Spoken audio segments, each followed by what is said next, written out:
Re-Zero, Side Story, Beatrice's Everyone is Bothersome, I Suppose, Chapter 1. Beatrice-chan, could you tell me everything that happened in Pristella? And so, having readied tea and sweets in her private room, she broke the ice with that.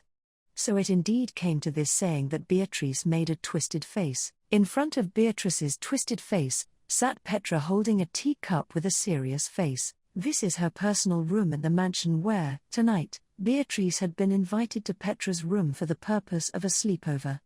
Usually, at night she sleeps together with Subaru more often than not. However, occasionally when she's invited by Petra or Emilia, she has changed the bed she sleeps on. This time, Beatrice had been back at the Roswell estate for a month, and so she couldn't find a real reason to decline Petra's slightly overbearing invitation. But somehow or other, she had a feeling that as a reward for their hard work in their journey they'd absolutely have to sleep together, and she was right on the mark. Beatrice-chan. It's nothing, in fact. It was quite hasty of you, I suppose. I mean, we've been apart for a month. This much should be normal. Turning her face away in a huff, Petra brings her own tea to her lips. Seeing the young girl's lovable jealousy, Beatrice's small lips break out into a smile, and she as well brings some tea to her lips. She moistens her tongue, and notices how fragrant the taste is. Her skills have gotten better once again. In just a simple month, you've done well to change just this much. In fact, grumbling so, Beatrice was moved. A single month, from all the time that Beatrice has lived through, was minuscule. To Beatrice, who had spent most of that time in wasteful idle, a human's growth was remarkable. She felt that especially when in close proximity to Subaru and Petra's persistence. Well, Petra, I will repay you for brewing such delicious tea, I suppose. So then? What did you say you wanted to hear? In fact, all right. Then, tell me about Pristella. From the start, and then what happened after. I did hear that Otto-san and Garf-san had it rough, but, I see, I suppose.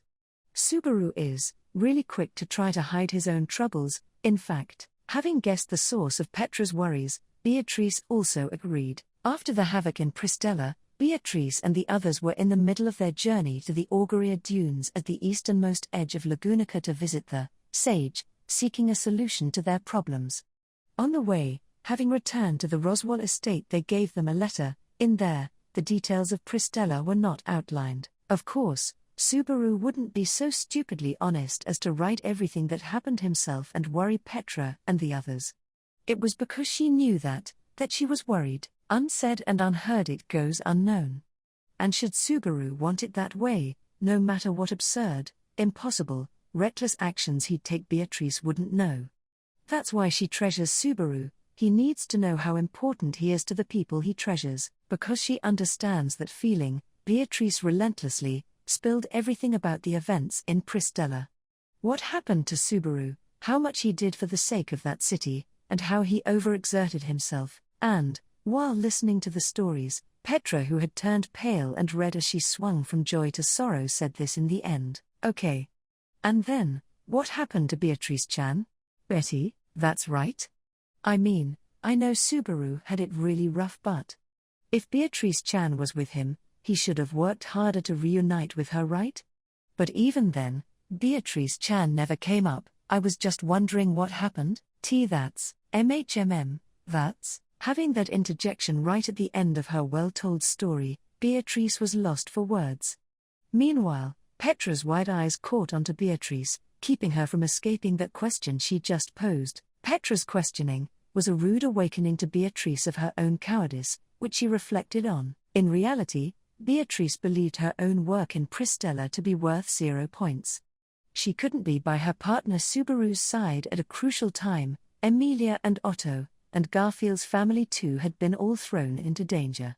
So, it was a matter of course that Petra would criticize her for it, and though she had resigned herself to that, so she intended to accept all her anger. Come on.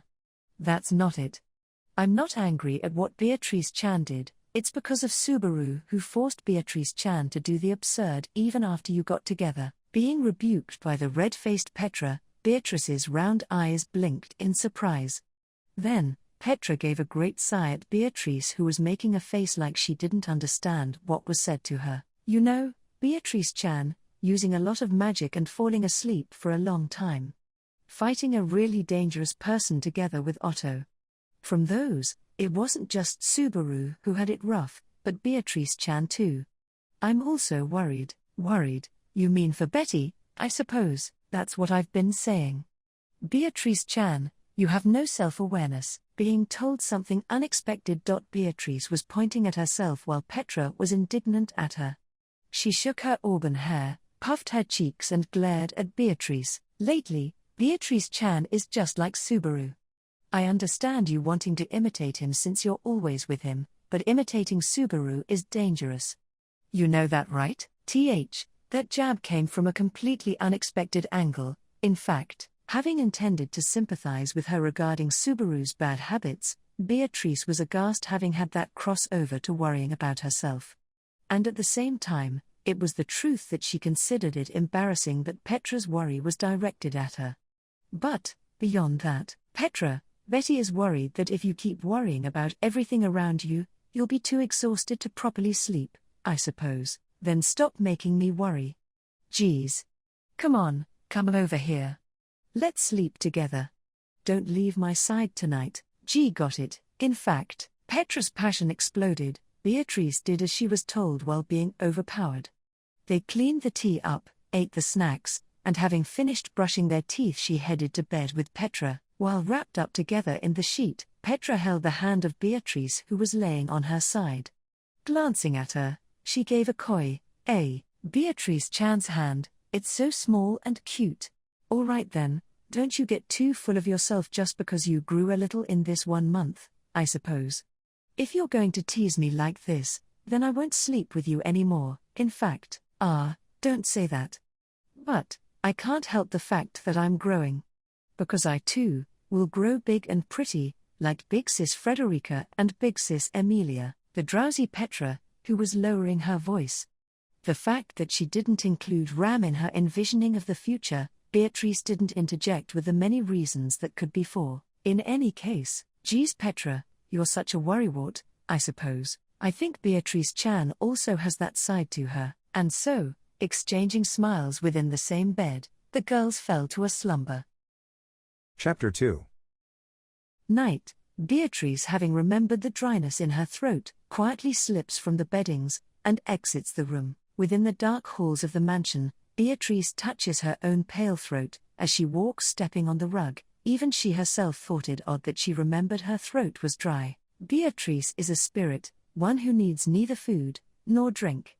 Of course, it's not that she could not break down what she ingests, then store it as mana, but it was awfully ineffective, and compared to the mana she collected from her contractor, it really was no more than an insignificant amount. That's why, remembering this dryness in her throat, is simply a habit she has acquired. She had been staying at this mansion with Subaru and the others, continuing life, eating meals and drinking tea like it was obvious. Having acted like a regular human, it has turned into a habit for her. Oh my, is that Beatrice Summer? While holding onto that feeling, a voice called out to Beatrice, who had stepped into the kitchen.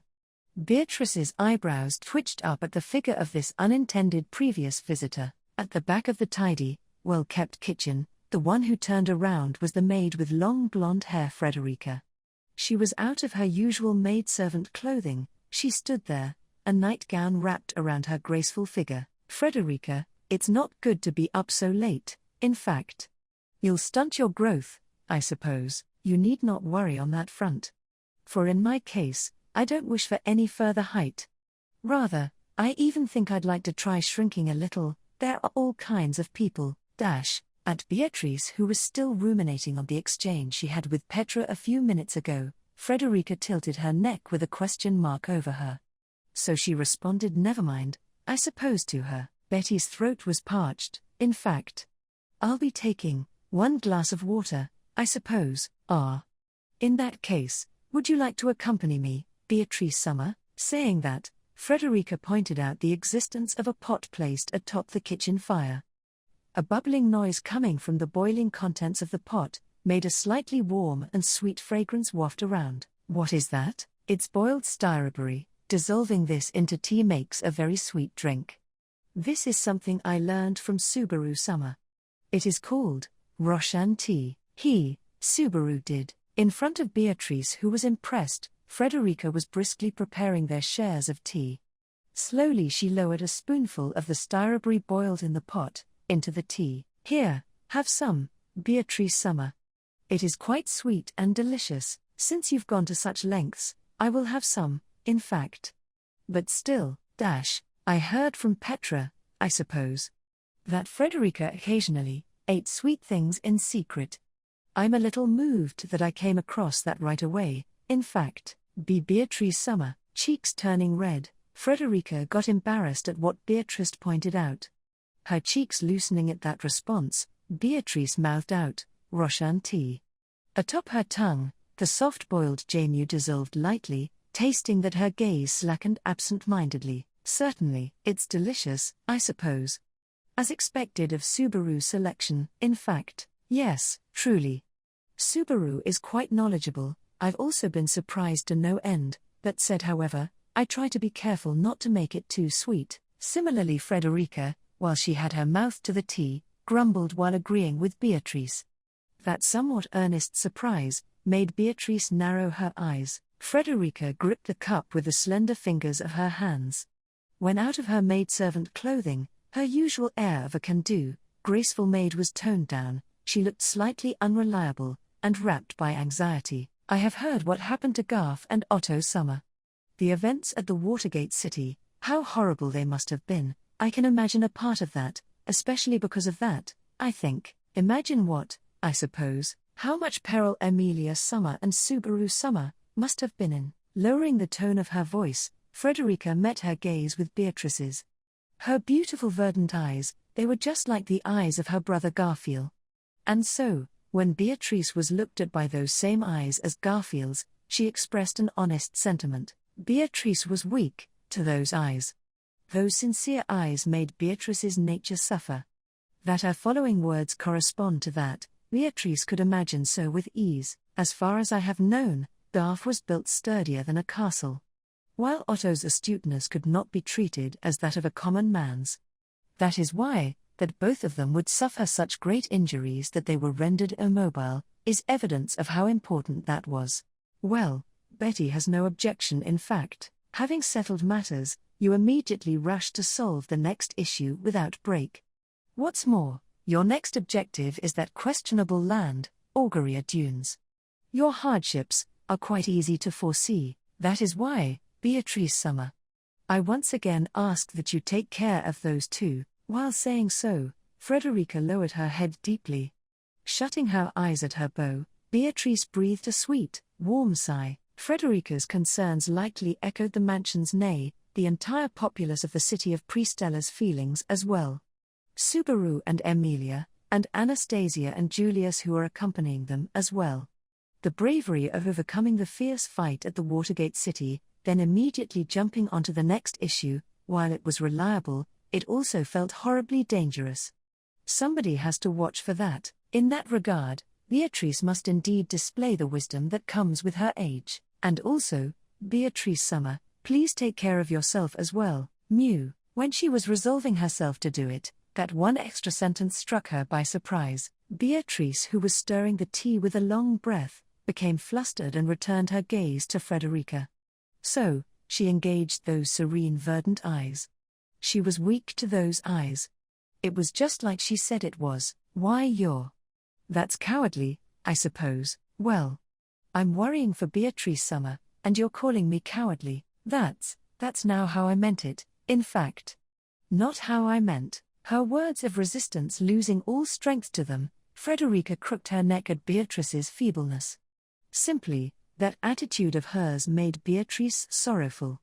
It was those straightforward eyes she was weak to. Don't make the same eyes as Yuzu, I suppose. A long time ago, there was a young girl who gazed at Beatrice with the same earnest eyes, and made of her a straightforward plea. That was to Beatrice, the reminder of the one repayment she regrets being unable to do for her first unforgettable friend. That is why that same plea, Beatrice could not turn down, and besides, wasn't Frederica's concern, in the same vein as Petra's? If that's case, you're the same vein of human that thinks Betty is in danger. In fact, no, not at all. Simply, I believe you will be put into the danger with Subaru Summer, and Emilia Summer getting involved as well will not be much remedy, is all. That is the same, I suppose. At Beatrice's rebuttal, Frederica placed her hand atop her mouth, and laughed elegantly. Turning her face away from that smile of hers, Beatrice put the sweet tea to her lips, and sated her thirst. While sating, she ruminates over Petra's and Frederica's words each, and sighs sweetly. Geez, everyone is so bothersome, I suppose. Subaru, Emilia, and Beatrice herself too in there. The people she has to look over are too many.